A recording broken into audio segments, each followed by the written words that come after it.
નમસ્કાર મિત્રો, કેમ છો? કાચો ગુજરાતીને આપ સૌને જય શ્રી રામ. આજે વર્લ્ડ સિઝોફ્રેનિયા ડે છે અને પ્લસ યુનિવર્સલ બ્રધરહુડ ડે છે. આપણે પહેલાં સિઝોફ્રેનિયાની વાત કરીએ. એક પ્રકારનું ડિપ્રેશન કહેવાય સામાન્ય ભાષામાં, પણ આ ડિપ્રેશનની અંદર થોડુંક જુદા લક્ષણો હોય છે કે જે દર્દી હોય છે એને ભ્રમ થતા હોય છે. જુદા જુદા જે વસ્તુઓ છે નહીં એ વસ્તુ દેખાય છે, જે અવાજો છે નહીં એ સંભળાય છે. લોકો પર ખોટી ખોટી શંકા જાય છે. એને લાગે છે કે મારો મોબાઈલ કોઈ હેક કરે છે, મારું લેપટોપ કોઈ હેક કરે છે, કોઈ મારી પાછળ પડી ગયું છે. દરેકને શંકાની દ્રષ્ટિએ જુએ છે. અને બીજા જે ડિપ્રેશનના લક્ષણો છે એ તો છે જ કે ભાઈ એ અનસોશિયલ થઈ જાય છે, લોકોથી દૂર થતો જાય છે, મિક્સ થતો નથી, એગ્રેશન એની અંદર હોય છે. એ બધા લક્ષણો જનરલ ડિપ્રેશનના હોય જ છે. પણ ઉપરાંત આ જેને અંગ્રેજીમાં હેલ્યુસિનેશન અને ડિલ્યુઝન કહેવાય છે. એટલે આ જે મેં તમને કહ્યા એ બધા લક્ષણો છે. હવે જે સામાન્ય રીતે હું વાત કરીશ, આયુર્વેદિકનું એક્સપર્ટ નથી પણ મારો અભ્યાસ કરીને હું તમને કહું છું. આ કોઈ પણ દવા કહું ને તમારે આયુર્વેદિક ડૉક્ટરને પૂછ્યા વગર લેવી નહીં. સૌથી પહેલાં આ કન્ડિશન છે. જો એ લેવાનો તો તમે સાંભળો જ નહીં આ વિડીયો, સમજી લો. એને પૂછીને જ લેવાનું, બરાબર છે. હવે કઈ કઈ દવા પ્રિસ્ક્રાઇબ કરું છું? સૌથી પહેલાં તો હું બ્રાહ્મી ધ્રુત પ્રિસ્ક્રાઇબ કરું છું.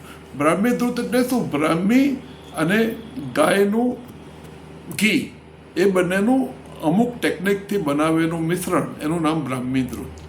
એ સિઝોફ્રેનિયાના પેશન્ટ માટે ઉત્તમ ગણાય છે અને એના લોંગ ટર્મમાં બહુ સારા રિઝલ્ટ્સ મળે છે. જે બીજી અમુક દવાઓ છે જે રેગ્યુલર લેવાથી દર્દીને 70-80%, 50% જેવો ફાયદો મળે છે, એમાં બ્રાહ્મી છે, શંખપુષ્પી છે અને જટામાનસી છે. આ 3 દવાઓ એવી છે કે રેગ્યુલર લઈ શકાય અને તમને એનો ઘણો બધો ફાયદો મળી શકે. આમાં શું છે કે દરેક દવા એના પિત્ત, કફ અને વાયુના બેલેન્સ પ્રમાણે બેલેન્સ થોડી કરવી પડે, તમારે જોઈ લેવું પડે, બરાબર છે. હવે આમાં એક વિશિષ્ટ દવા છે અને મને થોડું કન્ફ્યુઝન થાય એવું કહું કે નહીં. દવા એટલી બધી પાવરફુલ છે કે મારે કહેવી તો પડે જ, પણ એ દવા એટલી બધી રિસ્કી છે કે કહેતા બી મને ડર લાગે છે. એનું નામ છે ઉન્માદ ગજ કેસરી. ઉન્માદ ગજ કેસરીની અંદર શું હોય છે કે હેવી મેટલ્સ હોય છે, પ્યોરિફાઈડ સલ્ફર હોય છે, પ્યોરિફાઈડ મર્ક્યુરી હોય છે, ઇવન ધતુરાના પ્યોરિફાઈડ બીજ હોય છે. એટલે એક પ્રકારનું ઝેરી દવા છે આ તો એનું. અને જે ઝેરી દવા છે એ સિઝોફ્રેનિયામાં એકદમ ઓછી માત્રામાં, એ બી લિમિટેડ ટાઈમ માટે ડૉક્ટરના સુપરવિઝન હેઠળ લેવામાં આવે તો એનો ઘણો ફાયદો થતો હોય છે. આ અમારા અભ્યાસમાં મેં જોયેલું છે મિત્રો, એટલે આ તમે જોજો.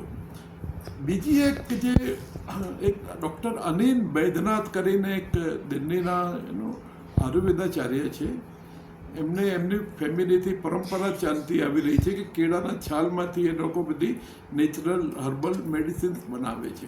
એ લોકોએ જીબી ડ્રોપ્સ બનાવેલી છે. એ જીબી ડ્રોપ્સ પણ સિઝોફ્રેનિયાના પેશન્ટ માટે ઘણી સારી છે.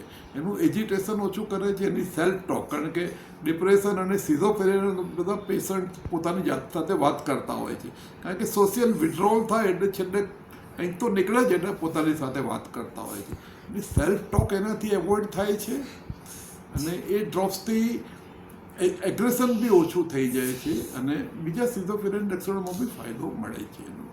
એમનું કોન્ટેક્ટ નંબર નથી આપતો, પણ જો કોઈને જરૂર હોય તો તમે પૂછી શકો ક્વેશ્ચનની અંદર, તો હું આપી દઈશ એનું. એટલે આ જે જનરલી દવાઓ છે હું રિપીટ કરી દઉં છું. એમાં બ્રાહ્મી ધ્રુત છે, એ ઘણી સારી દવા છે, પણ તમે સારા કોઈ મેન્યુફેક્ચરરની જ લેજો તમે એનું. કારણ કે એ બનાવવાની પ્રોસેસ થોડી ટિપિકલ છે, એ પ્રોપર રીતે બનાવેલી હોવી જોઈએ, બરાબર છે. અને ગાયનું એકદમ અતિશુદ્ધ ઘી વાપરેલું હોવું જોઈએ, બરાબર છે. અને આ મેં તમને છેલ્લે કહ્યું, છેલ્લી 2 વસ્તુ, આ 3 વસ્તુ ઇમ્પોર્ટન્ટ છે. બ્રાહ્મી ધ્રુત,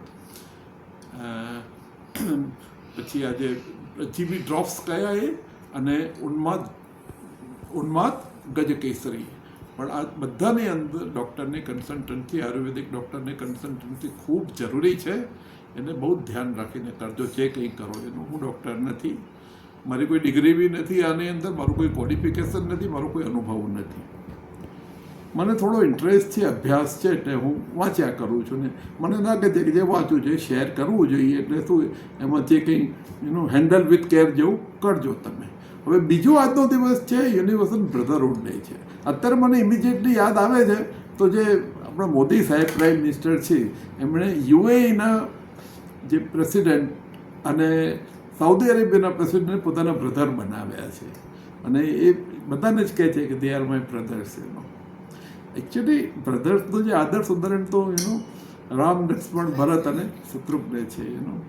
કે બી લક્ષ્મણે પોતાની લાઈફ સેક્રિફાઈસ કરીને રામ સાથે ગયા અને ભરતે પોતાની મધરની થોડી જીદ હતી છતાં બી એમણે રાજગાદી પર બેસવાનો ઇનકાર કરી દીધો કે ભાઈ એ તો રાજા રામની જ ગાદી છે, હું નીચેથી મારી રીતે વહીવટ કરીશ ઓન બિહાફ ઓફ રામ. આ બ્રધરહુડ કહેવાય. This is the brotherhood. આવું બ્રધરહુડ તો ન મળે પણ એકબીજા માટે થોડીક સેક્રિફાઈસની ભાવના, પ્રેમની ભાવના, લવની ભાવના એ હોય તો ઘણો બધો ફાયદો થાય. સમાજની અંદર કેટલા બધા લોકો આવા છે જ કે આવી ભાવના હોય છે. એ લોકોને નમસ્કાર, એમની ભાવના પ્રત્યે નમસ્કાર. કેટલાક નથી બી હોતા પણ જે લોકોને પણ આ રીતે ભાવના હોય છે દે ડિઝર્વ સેલ્યુટ. આભાર. Thank you so much. So nice of you.